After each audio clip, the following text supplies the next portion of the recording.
Hello friends, welcome to flourish learning. शिक्षणाने माणूस समृद्ध होतो. चला तर मग आज आपण ही इयत्ता 10वी गणित भाग 1 मधील पाठ 3 अंकगणिती श्रेणी शिकूयात, समजून घेऊयात आणि समृद्ध होऊयात. आपण संकीर्ण प्रश्नसंग्रह 3 पाहत आहोत.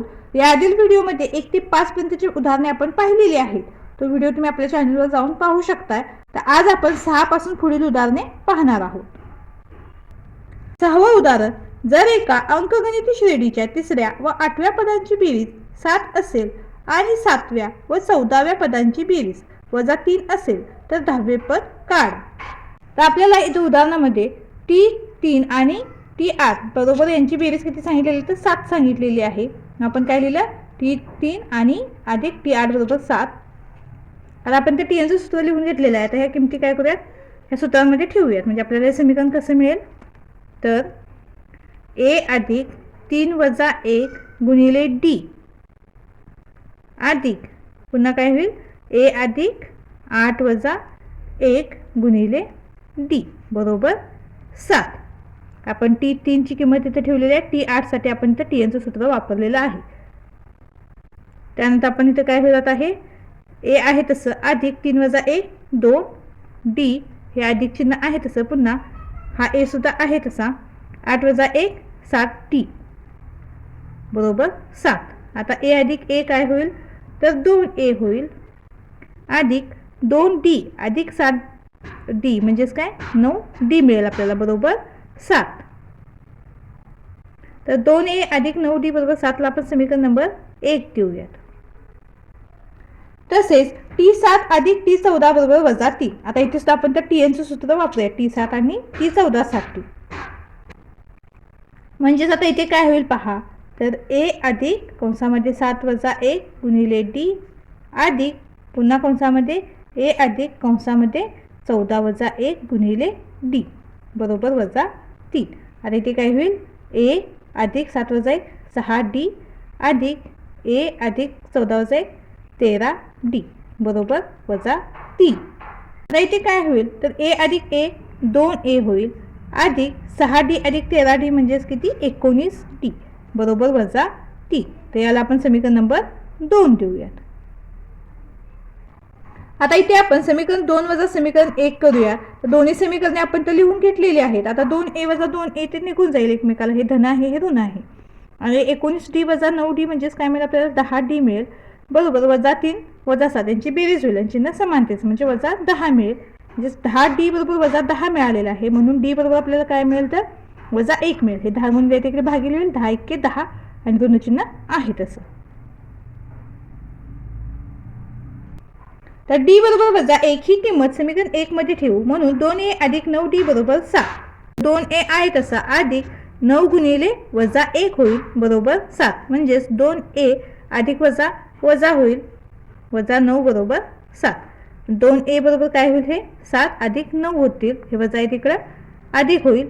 2A बरोबर आपल्याला काय मिळालं, तर 16 मिळाला. म्हणून A बरोबर काय होईल, तर 8 मिळेल. बघा हे 2 गुणिले तिकडे भागिले होईल, 2 16. हा भागाकार तुम्हाला तोंडी सुद्धा करता येतो. जर तुम्हाला हवा असेल तर तुम्ही एक स्टेप एक्स्ट्रा लिहू शकताय. A बरोबर 16 भागिले 2 अशी स्टेप लिहा आणि त्यानंतर पुन्हा A बरोबर 8 असं लिहिलं तरी चालेल. तर आपल्याला D ची किंमत मिळालेली आहे, A ची किंमत मिळालेली आहे. आता आपण त्या श्रेणीचे 10वे पद काढूया. त्यासाठी आपण Tnचं सूत्र लिहिलेलं आहे. Tn म्हणजे आपला इथे T10 होईल बरोबर A किती मिळाला आपल्याला 8 अधिक N किती आपला, तर 10 वजा 1 होईल आणि D किती आपला, तर -1 मिळालेला आहे बरोबर. आता इथे काय होईल, हे 8 आहे तसंच राहू दे अधिक 10 वजा 1 9 गुणिले -1 म्हणजेच काय होईल, 8 अधिक वजा 9 1 9 म्हणजेच काय मिळेल आपल्याला, तर -1. म्हणजे T10 ची किंमत काय मिळाली आपल्याला, -1 मिळालेली आहे. म्हणून दिलेल्या श्रेणीतील 10वे पद -1 आहे.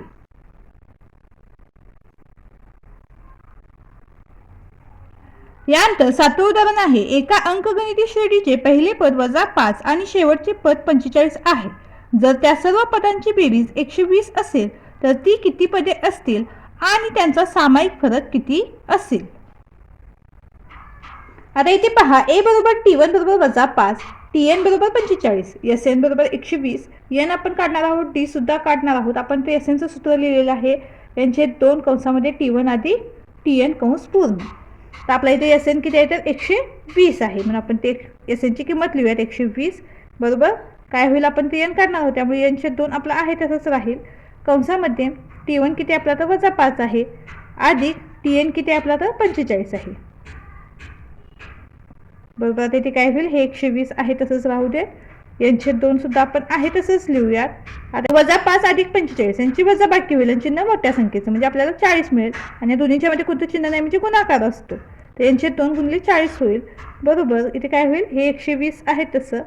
आता 2 याला भाग देऊयात, बे की बे, बे 2 4 आणि 0 आहे तसा, म्हणजेच काय मिळेल आपल्याला इथे 20 एन मिळेल.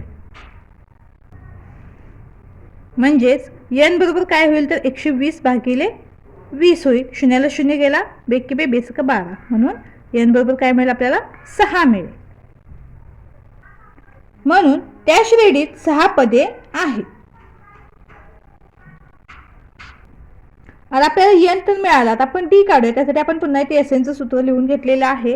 एस एन किती आहे आपला तर 120, आता एन किती मिळालं आपल्याला तर 6 मिळालेलं आहे, म्हणजे काय होईल तर 6 भागिले 2 होईल, कंसामध्ये 2a म्हणजेच 2 गुणिले -5 अधिक 6 वजा 1 गुणिले डी, 120 आहे तसंच राहू देत बरोबर. आता 2 ने 6ला भाग देऊयात, 3 मिळेल. आता कंसामध्ये इथे काय होईल, 2चा आणि 5चा गुणाकार करूयात, 5 दुनी 10 आणि चिन्ह आहे तसं म्हणजे -10 मिळेल आपल्याला. 6 वजा 1 5 होईल अधिक 5 डी बरोबर. हे 120 आहे तसंच ठेवूयात. आता 3 ने काय करूयात, पूर्ण कंसाला गुणून घेऊयात, म्हणजे काय होईल 10 त्रिक 30 वजा चिन्ह आहे तसं अधिक 5 त्रिक 15 डी. आता इथे 120 आहे तसंच राहू देत, हे वजा 30 आहे ते बरोबर चिन्हाच्या अलीकडे धन 30 होईल म्हणजे अधिक 30 होईल आणि बरोबर हे 15 डी, म्हणजेच 150 बरोबर 15 डी. म्हणून डी बरोबर आपल्याला किती मिळेल तर 15 1 15 आणि वजा 0 आहे तसा, म्हणजे 15 आणि 10 150. डायरेक्ट आपण इथे भाग दिला तरी चालेल, कारण हे 15 डीला इकडे गुणिले आहे, ते पलीकडे जाऊन काय होईल भागिले होईल, म्हणजे 150 भागिले 15. 15ने आपण 150ला भाग दिला तर तो 10चा बसतो, म्हणून डी बरोबर आपल्याला काय मिळाला 10 मिळाला. म्हणून श्रेणीत 6 पदे व सामायिक फरक 10 आहे. यानंतर 8वं उदाहरण, 1 ते n नैसर्गिक संख्यांची बेरीज 36 आहे तर यांची किंमत काढा. 1 ते n या नैसर्गिक संख्यांची बेरीज पुढील सूत्राने मिळते. इथे एस एन काय दिलेलं आपल्याला तर 36 दिलेलं आहे, तर एस एनचं आपण तर सूत्र लिहून घेतलेलं आहे. आता इथे एस एनची किंमत ठेवूयात आपण. 36 बरोबर काय होईल n कंसामध्ये n अधिक 1 भागिले 2. आता हे भागिले 2 आहे ते इकडे जाऊन काय होईल गुणिले 2 होईल, म्हणजे इथे आपल्याला काय मिळेल 36 दुनी 72 बरोबर n कंसामध्ये n अधिक 1. त्या 72 कसा लक्षात आलं ना, हा 2 जो इथे भागिले तो आपण इकडे गुणिले केला आहे, म्हणजे 36 दुनी 72 बरोबर n कंसामध्ये n अधिक 1 मिळाला. हे 72 आहे तशीच लिहूयात. आता n ने पूर्ण कंसाला गुणूयात, म्हणजेच काय मिळेल n गुणिले n वर्ग अधिक n मिळेल आपल्याला. तर आपण हे समीकरण रूपात लिहिलं तर आपल्याला कसं मिळेल n वर्ग अधिक n वजा 72 होईल बरोबर 0. आता हे वजा 72 कुठून आले म्हणाल तुम्ही, तर हे n वर्ग अधिक n आपण आहे तसंच ठेवलं आणि हे बरोबर चिन्हाच्या अलीकडे 72 आहे त्याचं आपण पलीकडे घेतलं तर हे धन आहे ते ऋण होतं पहा, म्हणून हे ऋण 72 झालेलं आहे आणि आपण हे समीकरण रूपात लिहित आहोत, म्हणून n वर्ग अधिक n वजा 72 बरोबर 0. जर आपण अवयव पद्धतीने हे समीकरण लिहिलं तर आपल्याला हे समीकरण कसे मिळेल तर 72चे 2 अवयव असे हवे आहेत की ज्याचा गुणाकार 72 आला पाहिजे आणि बेरीज किंवा वजाबाकी मधल्या पदाचा सहगुणक. आता इथे काय होईल तर n वर्ग अधिक 9n वजा 8n वजा 72 बरोबर 0. 9 8 72 आणि 9 वजा 8 1, म्हणजेच 1 n मिळेल. 1 आपण लिहिला नाही तरी चालेल. आता पुन्हा या दोघांचा इथे काय करूयात ग्रुप बनवूयात. इथे सामायिक घटक काय बाहेर निघेल n कंसामध्ये n अधिक 9 शिल्लक राहील. पुन्हा हे वजा 8 बाहेर घेऊयात, कंसामध्ये n वजा वजा अधिक 8 9 72 म्हणून 9 बरोबर 0. आता n अधिक 9 एका कंसामध्ये लिहूयात, दुसऱ्या कंसामध्ये n वजा 8 येईल बरोबर 0. मग n अधिक 9 बरोबर 0 किंवा n वजा 8 बरोबर 0. म्हणजे आता इथे काय होईल तर n बरोबर -9 मिळेल किंवा n बरोबर 8 मिळेल.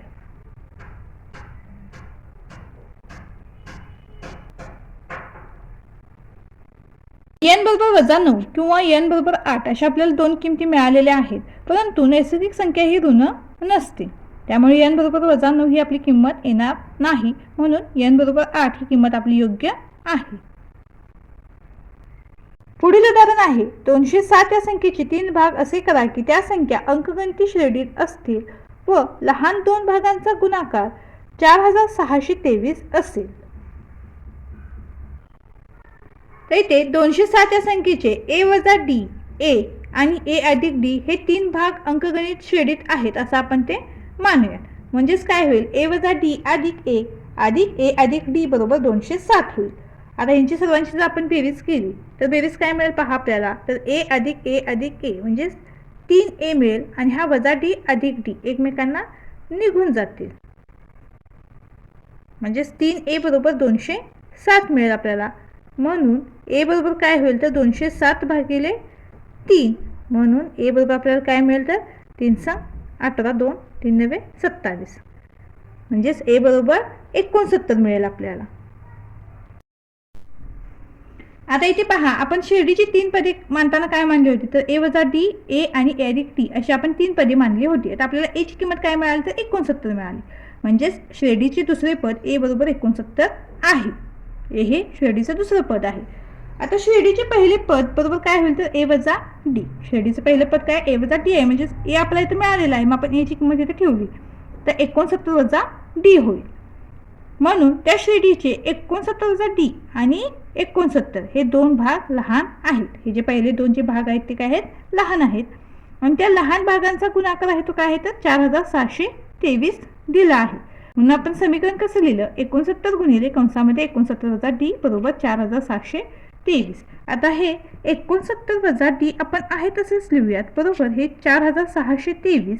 आता हे 69 इकडे गुणिले तिकडे येऊन भागिले होईल पहा, म्हणून 69 वजा d बरोबर आपल्याला ते काय मिळेल, हा भागाकार करूया तर इथे 23 ने भाग जातो पहा, 23 त्रिक 69 आणि ते काय होईल 23 दुनी 46 आणि पुन्हा आपल्याला ते 0 द्यावा लागेल आणि हे 23 उतरून जर आपण घेतलं तर 23 एक्के 23. तर आपण जर 23 ने भाग देत आहोत, 23 त्रिक 69, 23 दुनी 46 होईल, पुन्हा इथे 0 राहील, फक्त 2 उतरून घेतला तर 2 ला 23 ने भाग जातो का नाही, म्हणून पुन्हा आपण वर 0 देऊन 3 ला सुद्धा उतरून घेतलं आणि 23 एक्के 23. आता पुन्हा 3 ने भाग देऊया, 3 एक्के 3, इथे काय होईल पुन्हा 3 18 2 राहील 21 नसते 21, म्हणजे आपल्याला उत्तर काय मिळालं 67 मिळालं, म्हणजेच 69 वजा d बरोबर 67 आलेला आहे आपला.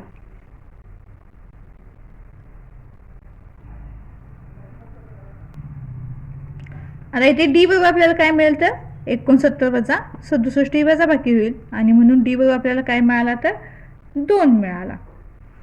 तर आपल्याला a ची सुद्धा किंमत मिळालेली आहे, d ची सुद्धा किंमत मिळालेली आहे. तर त्या श्रेणीचे पहिले पद a वजा d बरोबर काय होईल तर 69 वजा 2 म्हणजेच काय मिळेल 67 मिळेल. तर दुसरे पद a बरोबर काय आलेलं आहे आपलं तर 69 आलेलं आहे आणि तिसरे पद a अधिक d म्हणजेच 69 अधिक 2 होईल बरोबर 71.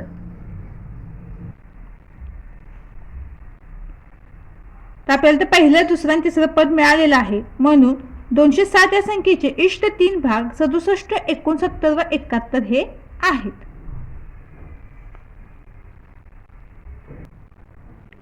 यानंतर 10वं उदाहरण, एका अंकगणिती श्रेणीत 37 पदे आहेत, सर्वात मध्यावर असलेल्या 3 पदांची बेरीज 225 आहे आणि शेवटच्या 3 पदांची बेरीज 429 आहे, तर अंकगणिती श्रेणी लिहा. तर दिलेल्या अंकगणित श्रेणीत 37 पदे आहेत, म्हणून n बरोबर 37. आता या श्रेणीच्या मध्यावर असलेले पद बरोबर काय होईल तर n अधिक 1 भागिले 2. मग n किती आपला तर आपण ते समोर लिहून घेऊया. तर n किती आपला तर 37 आहे, 37 अधिक 1 भागिले 2 बरोबर काय होईल 38 भागिले 2 होईल. 38 ला जर 2 ने भागला तर 19 मिळतं, म्हणजे मध्यावर असलेले पद काय आपलं तर 19 आहे. तर या श्रेणीत 19वे पद सर्वात मध्यावर आहे. म्हणून या श्रेणीतील 18, 19, 20 या क्रमांकाची पदे सर्वात मध्यावर आहेत. म्हणून काय होईल तर T18 अधिक T19 अधिक T20 बरोबर 225 असं समीकरण आपल्याला मिळेल. तर आपण तर TNचं सूत्र लिहून घेतलेलं आहे आणि T18, T19 आणि T20 च्या आपण ते किमती काढलेल्या आहेत. पहा T18 बरोबर काय होईल A अधिक 18 + 1 गुणिले D म्हणजेच काय A अधिक 17D. त्याच पद्धतीने T19 बरोबर काय होईल A अधिक कंसामध्ये 19 + 1 गुणिले D म्हणजेच A अधिक 18D. आणि T20 बरोबर काय होईल A अधिक कंसामध्ये 20 + 1 गुणिले D बरोबर A अधिक 19D होईल. तर या मिळालेली किमतींची बेरीज बरोबर 225 हे आपल्याला उदाहरणामध्ये दिलेली आहे. आता आपण तर बेरीज करूयात. A अधिक A म्हणजेच काय होईल 3A होईल अधिक 17 अधिक 18 अधिक 19 यांची आपण बेरीज केली तर ही बेरीज किती मिळते आपल्याला तर 54 मिळते. 54D बरोबर 225 होईल. आता दोन्ही बाजून आपण काय करूयात तर 3 ने भाग देऊयात. म्हणजे समीकरण कसं मिळेल आपल्याला तर A अधिक 18D बरोबर 75 मिळेल. याला समीकरण नंबर 1 देऊयात.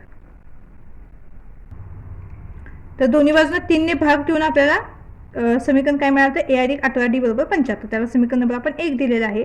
आता दिलेल्या अटीनुसार T35 अधिक T36 अधिक T37 बरोबर 429. तर इथे सुद्धा आपण TNचं सूत्र वापरून T35, T36 आणि T37च्या किमती अशा पद्धतीने काढून घेऊयात.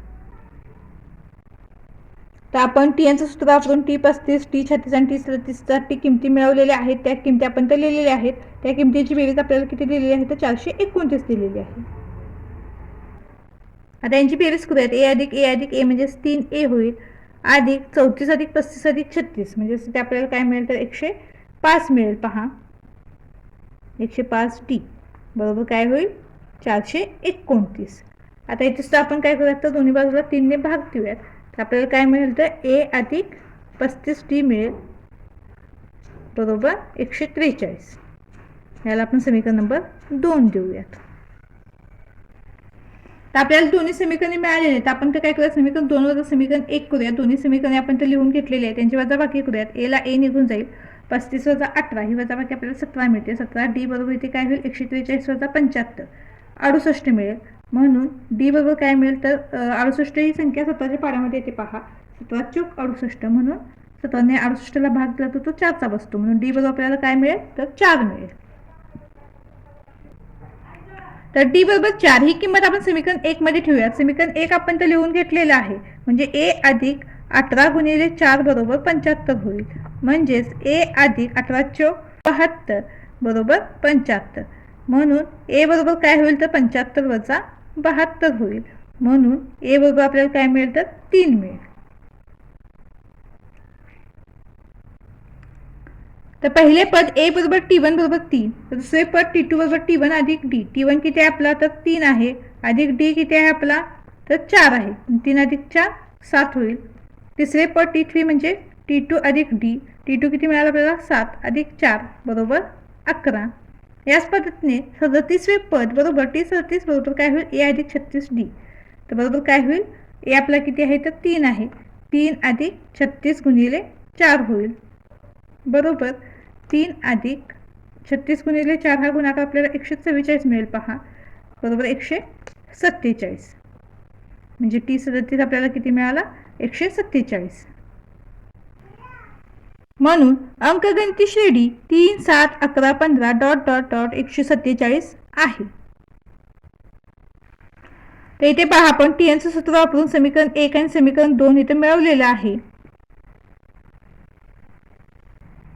यानंतर दोन्ही समीकरणांची वजाबाकी करून आपल्याला D ची आणि A ची किंमत मिळालेली आहे.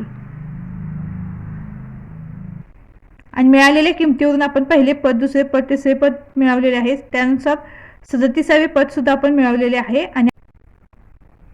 आणि मिळालेल्या किमतीवरून आपल्याला अंकगणिती श्रेणी आपली मिळालेली आहे. यानंतर 11वे उदाहरण. ज्या अंकगणिती श्रेणीचे पहिले पद A आहे, दुसरे पद B आहे आणि शेवटचे पद C आहे तर त्या श्रेणीतील सर्व पदांची बेरीज कंसामध्ये A अधिक C कंस पूर्ण गुणिले दुसऱ्या कंसामध्ये B अधिक C वजा 2A कंस पूर्ण भागिले 2 गुणिले कंसामध्ये B वजा A कंस पूर्ण एवढी आहे हे दाखवा. तर इथे पहा 11, 12, 13 या तिन्ही प्रश्नांना असं स्टार केलेला आहे. हे प्रश्न इम्पॉर्टंट आहेत. नीट समजून घ्या आणि सराव करा. तर येथे पहिले पद T1 बरोबर A आहे, दुसरे पद T2 बरोबर P आहे आणि शेवटचे पद Tn बरोबर C आहे. आता D बरोबर काय होईल तर T2 वजा T1. तर T2 किती आपला तर B आहे, B वजा A होईल. मग आता आपण ते Tnचं सूत्र लिहून घेतलेलं आहे. आता Tnच्या सूत्रामध्ये किमती ठेवूया. Tn किती आपला तर C आहे. C बरोबर काय होईल तर A अधिक N वजा 1 आपण आहे तसंच लिहूयात, गुणिले D ची किंमत काय तर B वजा A आहे. आता हा A इकडे अधिक आहे, तो बरोबर चिन्हाच्या पलीकडे घेतला तर वजा होईल पहा. म्हणजेच C वजा A बरोबर इथे काय होईल N वजा 1 गुणिले B वजा A होईल.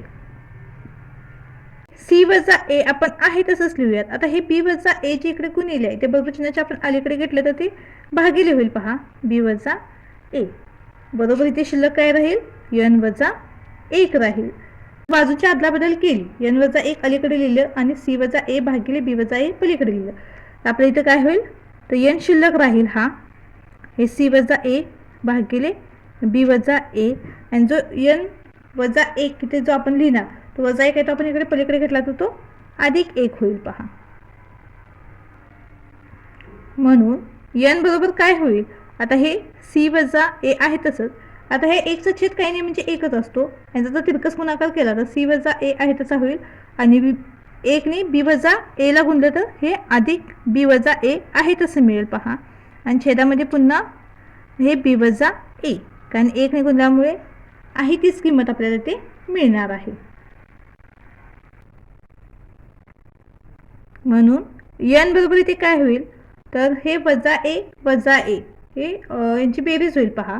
तर हे C अधिक B आपण आहे तसं आधी लिहून घेऊयात आणि वजा A म्हणजे 2A होतील आणि वजा चिन्ह आहे तसं म्हणजे वजा 2A छेदामध्ये B वजा A. त्या श्रेणीतील N पदांची संख्या C अधिक B वजा 2A भागिले B वजा A आहे. म्हणून त्या श्रेणीतील N पदांची बेरीज करूयात. आपण ते SNचं सूत्र लिहून घेतलेलं आहे. तर यांची किंमत आपल्याला मिळालेली आहे इथे, ती आपण किंमत इथे लिहून घेऊयात. काय होईल तर C अधिक B वजा 2A भागिले B वजा A छेद 2 होईल याचा आणि T1 अधिक Tn बरोबर काय मिळेल आपल्याला इथे तर A अधिक C मिळेल. हे बरोबर चिन्ह आहे ते आपण इथे घेऊयात.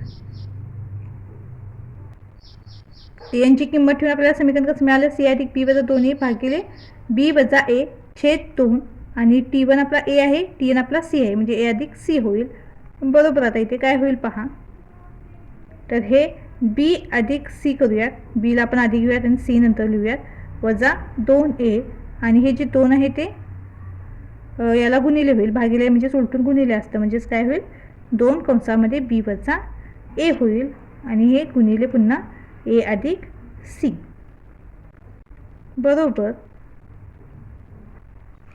तर हे A अधिक C आहे ते आपण आधी लिहून घेऊयात. A अधिक C पुढील कंसामध्ये काय होईल B अधिक C वजा 2A कंस पूर्ण आणि छेदामध्ये हे 2 कंसामध्ये B वजा A कंस पूर्ण. तर ही SNची आपल्याला मिळालेली किंमत आहे. तर श्रेणीतील सर्व पदांची बेरीज कंसामध्ये A अधिक C कंस पूर्ण दुसऱ्या कंसामध्ये B अधिक C वजा 2A कंस पूर्ण छेद 2 कंसामध्ये B वजा A कंस पूर्ण एवढी आहे.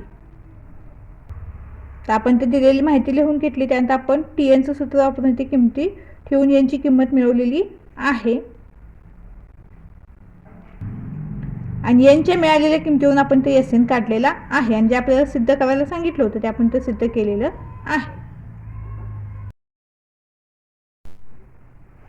यानंतर 12वा प्रश्न, जर अंकगणिती श्रेणीतील पहिल्या P पदांची बेरीज ही पहिल्या Q पदांच्या बेरजेबरोबर असेल तर त्यांच्या पहिल्या P अधिक Q पदांची बेरीज 0 असते हे दाखवा आणि P not equal to Q म्हणजे P आणि Q समान नाही आहेत. P ची किंमत वेगळी आहे, Q ची किंमत वेगळी आहे आणि P अधिक Q या पदांची बेरीज आपल्याला 0 असते हे दाखवायला सांगितलेलं आहे. तर आपल्याला तर काय म्हटलेलं आहे की पहिल्या P पदांची बेरीज आणि Q पदांची बेरीज समान आहे. म्हणून आता इथे काय होईल पहा SP बरोबर काय होईल SQ होईल कारण ही बेरीज यांची काय म्हटलेलं आहे समान आहे. आता SP बरोबर SQ आहे, आपण ते SNचं सूत्र लिहून घेतलेलं आहे आता ह्या किमती काय करूयात आपण या सूत्रामध्ये ठेवूया. आता इथे काय होईल तर एस पीसाठी आपण हे सूत्र वापरणार आणि एस क्यूसाठी सुद्धा आपण हे सूत्र वापरणार आहोत. आता यांच्या जागी इथे काय येईल तर पी येईल. पी छेद 2 कंसामध्ये काय होईल 2a आहे तसं अधिक कंसामध्ये p वजा 1 गुणिले d कंस पूर्ण बरोबर. त्याच पद्धतीने क्यूसाठी होईल काय होईल q छेद 2 कंसामध्ये 2a अधिक q वजा 1 गुणिले d कंस पूर्ण. ही स्टेप लक्षात आली तुमच्या. आपण हे सूत्र दोन्हीसाठी वापरलेलं आहे एस पीसाठी आणि एस क्यूसाठी. तर यांच्या ठिकाणी फक्त पी येईल, बाकीचं सूत्र आपण आहे तसंच लिहिलेलं आहे. इथे यांच्या ठिकाणी क्यू येईल आणि बाकीचं सूत्र आपण आहे तसं लिहिलेलं आहे. तर आता इथे आपण काय करूया तर दोन्ही बाजूंना 2ने गुणून घेऊयात म्हणजे ह्या 2ला 2 निघून जाईल. अशा पद्धतीने इथे गुणिले 2 होईल, इथे पण गुणिले 2 होईल आणि 2ला 2 निघून जाईल. हा गुणाकार तुम्हाला काही करून दाखवायची गरज नाही, तुमच्या लक्षात येते. पहा इथे असा गुणिले 2 होईल आणि 2ला 2 निघून जाईल, इथे सुद्धा गुणिले 2 होईल आणि 2ला 2 निघून जाईल आणि बाकीचं आपण मग पुन्हा आहे तसं लिहिणार आहोत. म्हणजेच काय शिल्लक राहील हा पी कंसामध्ये 2a अधिक p वजा 1 गुणिले d कंस पूर्ण बरोबर. इथे सुद्धा काय होईल q कंसामध्ये 2a अधिक q वजा 1 गुणिले d. तर हे कसं लिहिलं आपण बाजूला 2ने गुणून आपल्याला अशा पद्धतीने समीकरण मिळेल. हे 2ला 2 निघून जाईल, 2ला 2 निघून जाईल आणि अशा पद्धतीने समीकरण मिळेल. तर आपल्याला हे समीकरण असं मिळालेलं आहे. आता आपण ते काय करूयात तर p ने पूर्ण कंसाला गुणून घेऊयात आणि q ने पूर्ण कंसाला गुणून घेऊयात आणि हे जे बरोबर चिन्हाच्या पलीकडे ते अलीकडे घेऊयात म्हणजे काय होतील याची चिन्ह बदलतील. तर समीकरण रूपात आपण याला लिहित आहोत. तर काय होईल आता हे p गुणिले 2a होईल पुन्हा अधिक p गुणिले p वजा 1 हे कंसामध्ये आहे तसंच आणि d पण त्याला जोडून आहे p वजा 1 कंसामध्ये गुणिले d आहे म्हणजे हा आहे तसंच येणार वजा. आता हे आपण बरोबर चिन्हाच्या अलीकडे लिहितो त्यामुळे हे अधिक आहे ते वजा होईल q गुणिले 2a पुन्हा हे अधिक वजा वजा होईल तर बरोबर चिन्हाच्या अलीकडे आल्यानंतर हे अधिक आहे ते वजा होणार पुन्हा q गुणिले q वजा 1 गुणिले d बरोबर 0 असं आपलं समीकरण तयार होईल. पहा तर आपण इथे काय करूयात हे p कंसामध्ये 2a आणि q कंसामध्ये 2 हे एकत्रित लिहूयात. मग इथे काय होईल p कंसामध्ये 2a वजा याला वजा चिन्ह आहे म्हणून आपण वजा चिन्ह घेत आहोत q कंसामध्ये 2a. आता हे अधिक p कंसामध्ये p वजा 1 गुणिले d आणि हे एकत्रित लिहूयात वजा q कंसामध्ये q वजा 1 गुणिले d बरोबर 0. आपण तर काय केलं लक्षात आलं p ने पूर्ण कंसाला गुणलेलं आहे q ने पूर्ण कंसाला गुणलेलं आहे. त्यानंतर हे p2a आणि q2 हे एकत्रित लिहिलेलं आहे आणि त्यानंतर p कंसामध्ये p वजा 1 गुणिले d आणि q कंसामध्ये q वजा 1 गुणिले d यांना एकत्रित लिहिलेलं आहे. आता इथे 2a समान आहे पहा. तर याला आपण काय करूयात हा सामायिक घटक बाहेर घेऊयात. तर आपण 2a बाहेर लिहिला. आता कंसामध्ये काय राहील हे p वजा q राहील. p वजा q ला आपण कंसामध्ये लिहिलं आणि 2a हा सामायिक घटक तो बाहेर घेतलेला आहे आपण अधिक हा d हा दोन्हीमध्ये सामायिक घटक आहे पहा. तर याला आपण कॉमनमध्ये एकत्रच बाहेर घेऊयात आणि पूर्ण बाकीचं जे आहे ते आपण त्या कंसामध्ये लिहूयात. म्हणजेच काय होईल पहा p कंसामध्ये p वजा 1 वजा q कंसामध्ये q वजा 1 कंस पूर्ण आणि काय होईल आता इथे या कंसाला d हा सामायिक घटक आपण एकदा बाहेर घेऊयात बरोबर 0. आता हे काय करूयात 2a कंसामध्ये p वजा q आहे तसंच लिहूयात. आता हे अधिक चिन्ह पण आपण आहे तसं ठेवूयात. आता या p ने पूर्ण कंसाला गुणून घेऊयात म्हणजेच काय मिळेल p गुणिले p वर्ग हे वजा चिन्ह आहे तसं p गुणिले 1 p. यानंतर q ने सुद्धा काय करूयात या पूर्ण कंसाला गुणून घेऊयात. हे वजा चिन्ह आहे तसं q गुणिले q वर्ग हे वजा वजा काय होईल अधिक होईल q गुणिले 1 q कंस पूर्ण गुणिले d बरोबर 0. म्हणून हे 2a कंसामध्ये p वजा q आहे तसं अधिक आता इथे काय होईल p वर्ग वजा q वर्ग एकत्रित लिहूयात आणि हे वजा p अधिक q एकत्रित लिहूयात गुणिले d बरोबर 0. लक्षात आलं की आपण काय केलं तर p वजा कंसामध्ये p वजा 1 होतं वजा q कंसामध्ये q वजा 1 होतं तर पीने पूर्ण कंसाला गुणल्यानंतर आपल्याला अशा पद्धतीने मिळालं आणि क्यूने पूर्ण कंसाला गुणल्यानंतर अशा किमती मिळाल्या. पुन्हा आपण काय केलं, पी वर्गला आणि क्यू वर्गला एकत्रित लिहिलं आणि पी आणि क्यूला एकत्रित लिहिलं.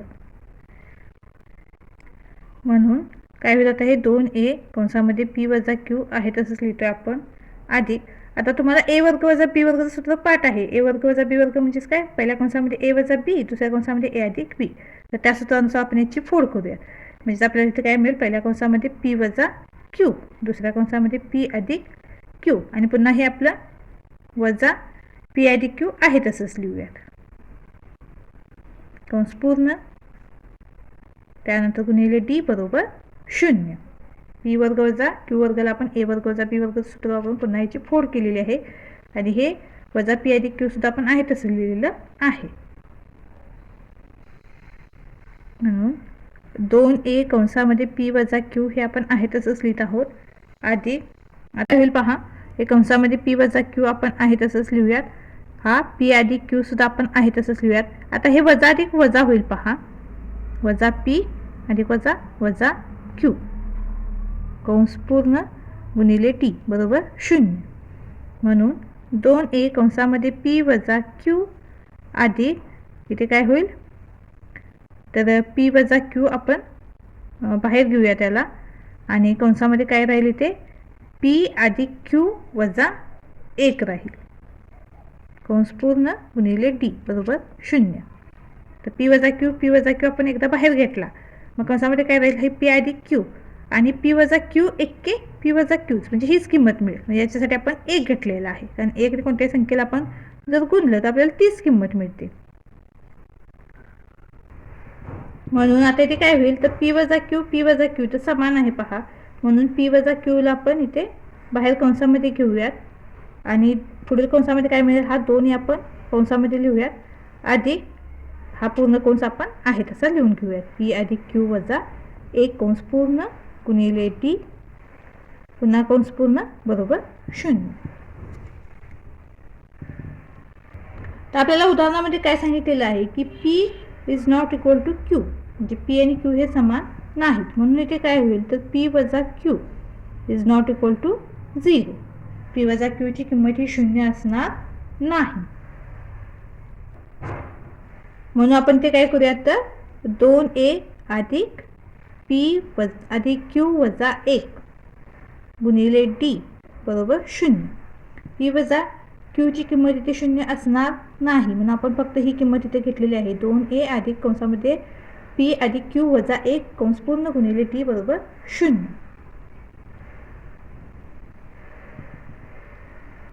आता आपण इथे एसएच्या सूत्रामध्ये एस पी अधिक क्यू काढूयात. मग आपल्या इथं काय होईल, पी अधिक क्यू भागिले 2 होईल आणि हे कंसामध्ये 2a अधिक पी अधिक क्यू वजा 1 गुणिले टी असं होईल. बरोबर काय होईल, आता इथे आपण काय म्हणलेलं आहे पहा, 2a अधिक कंसामध्ये पी अधिक क्यू वजा 1 कंस पूर्ण गुणिले टी बरोबर 0 म्हटलेलं आहे. आता ती किंमत आपण इथे ठेवूया, तर काय होईल, पी अधिक क्यू भागिले 2 गुणिले 0 होईल. याची किंमत इथे 0 म्हणून आपण 0 घेतलेला आहे. मग आता 0ने कोणत्याही संख्येला गुणल्यानंतर त्याची किंमत काय मिळते, 0च मिळते. म्हणून एस पी अधिक क्यू बरोबर 0. म्हणून एस पी अधिक क्यू बरोबर 0.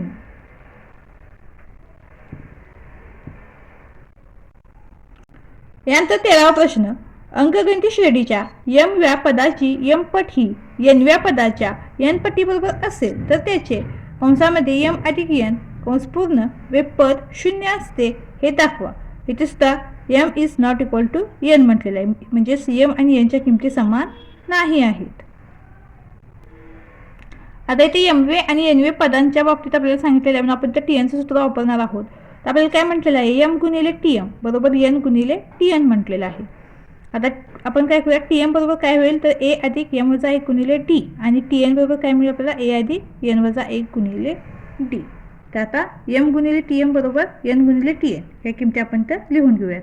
मग आता इथे काय होईल, m गुणिले tm ची किंमत काय आहे, तर कंसामध्ये आपण तर लिहून घेऊयात, a अधिक m वजा 1 गुणिले t कंस पूर्ण बरोबर n गुणिले काय होईल, कंसामध्ये tn ची किंमत काय आहे, तर a अधिक कंसामध्ये n वजा 1 गुणिले डी कंस पूर्ण.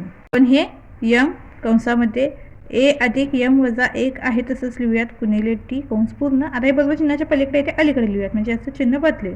हे काय होईल यन कंसा वजा होईल यन कंसामध्ये ए अधिक यन वजा 1 कंस पूर्ण गुणिले डी बरोबर 0.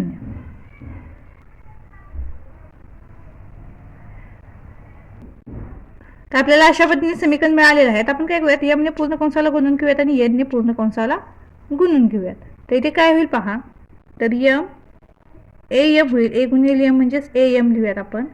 त्यानंतर अधिक यम गुणिले कंसामध्ये यम वजा 1 गुणिले डी वजा ए गुणिले एन ए एन लिहूयात वजा अधिक वजा वजा होईल वजा एन कंसामध्ये एन वजा 1 गुणिले डी बरोबर 0.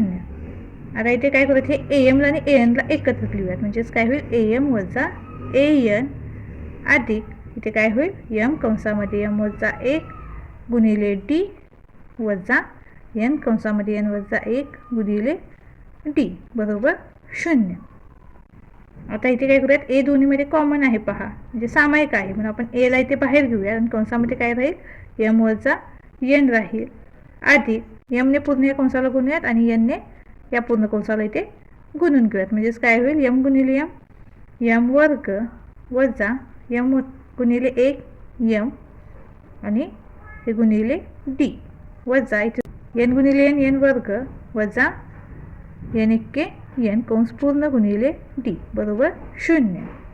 आता हे ए कंसामध्ये यम वजा एन आहे तसंच लिहूया बरोबर. आता इथे काय होईल अधिक तर हे पूर्ण कंसामध्ये आपण लिहून घेऊयात यम वर्ग वजा यम वजा एन वर्ग हे वजा वजा अधिक होईल अधिक एन कंस पूर्ण आणि गुणिले डी बरोबर 0. डी दोन्हीमध्ये सामायिक होता तो आपण कंसाच्या बाहेर एकदाच घेतलेला आहे म्हणून आता ते काय होईल तर ए कंसामध्ये यम वजा एन आपण आहे तसंच लिहूयात अधिक आता इथे काय करूयात आपण तर यम वर्ग वजा एन वर्गला एकत्रित लिहूयात आणि हे वजा यम अधिक एन यांना एकत्रित लिहूयात गुणिले डी बरोबर 0. पुन्हा आता इथे काय होईल पहा तर ए कंसामध्ये यम वजा एन आपण आहे तसंच लिहूयात अधिक आता इथे काय होईल यम वर्ग वजा एन वर्ग म्हणजेच ए वर्ग वजा बी वर्गचं सूत्रानुसार आपण याची फोड करूयात म्हणजेच काय मिळेल आपल्याला पहिल्या कंसामध्ये यम वजा एन आणि दुसऱ्या कंसामध्ये यम अधिक एन कंस पूर्ण वजा हे यम वजा एन त्यानंतर कंस पूर्ण गुणिले डी बरोबर 0. तिथे आपण याला कंसामध्ये घेतलेलं आहे त्यामुळे हे अधिक वजा वजा होईल लक्षात घ्या. पुन्हा आपण हे कंस काढला तर वजा वजा अधिकच मिळेल आपल्याला इथे किंमत. पुन्हा आता इथे काय होईल हे ए यम वजा एन आहे तसंच लिहूयात कंस पूर्ण अधिक आता इथे काय यम वजा एन हे सामायिक आहेत पहा तर आपण याला एकदाच इथे कंस बाहेर लिहूयात यम वजा एन आणि पुढील कंसामध्ये आपल्याला काय मिळेल तर यम अधिक एन वजा 1 बरोबर गुणिले डी बरोबर 0. यम वजा एन सामायिक घटक आपण एकदाच लिहिला हा यम अधिक एन आणि याच्यासाठी आपण पुन्हा एकच लिहिलेला आहे म्हणजे पुन्हा आपण 1 ने गुणल्यानंतर आपल्याला हीच किंमत मिळेल. आता इथे पहा पुन्हा यम वजा एन आपल्याला सामायिक घटक मिळालेला आहे ना आपण यम वजा एन बाहेर घेऊयात यम वजा एन. आता इथे कंसामध्ये काय होईल तर हा ए अधिक डी होईल आणि पुन्हा हे कंसामध्ये यम अधिक एन वजा 1 कंस पूर्ण बरोबर 0. लक्षात आला हा यम वजा एन आपण एकदाच लिहिला त्यानंतर हा ए अधिक डी आणि नंतर हा पूर्ण कंस आपण तर लिहून घेतलेला आहे. परंतु काय म्हटलेलं आहे पहा इथे यम वजा N is not equal to 0 M वजा एनची किंमत 0 नाही. ए अधिक यम अधिक एन वजा 1 कंस पूर्ण गुणिले डी बरोबर 0. परंतु श्रेणीचे कंसामध्ये यम अधिक एन पद बरोबर काय होईल तर टी यम अधिक एन बरोबर नंतर ए अधिक कंसामध्ये यम अधिक एन वजा 1 कंस पूर्ण गुणिले टी हे आपण तर लिहून घेतलेलं आहे. आता याची किंमत आपल्याला तर काय मिळाली तर 0 मिळाली, म्हणजेच काय होईल ती किंमत 0 मिळेल आपल्याला. म्हणून कंसामध्ये m अधिक n हे पद बरोबर 0. तर हे आपल्या इथं सिद्ध झालेलं आहे. यानंतर 14 उदाहरण आहे. 1000 रुपयांची रक्कम 10% सरळ व्याज दराने गुंतवली तर प्रत्येक वर्षाची शेवटी मिळणाऱ्या व्याजाची रक्कम अंकगणिती श्रेणी होईल का हे तपासा. ती अंकगणिती श्रेणी होत असेल तर 20 वर्षांनंतर मिळणाऱ्या व्याजाची रक्कम काढा. त्यासाठी खालील कृती पूर्ण करा. तर अशा पद्धतीने आपल्याला तर खाली काही कृती दिलेली आहे. तर हे दिलेल्या माहितीवरून आपल्याला हे दिलेली जे रिकामी चौकोन आहे ते पूर्ण करायचे आहे आणि 20 वर्षांनंतर मिळणाऱ्या व्याजाची रक्कम इथे काढायची आहे. तर आपल्याला तर सरळ व्याजाचं सूत्र दिलेलं आहे P गुणिले R गुणिले N भागिले 100, म्हणजेच मुद्दल दर आणि मुदत.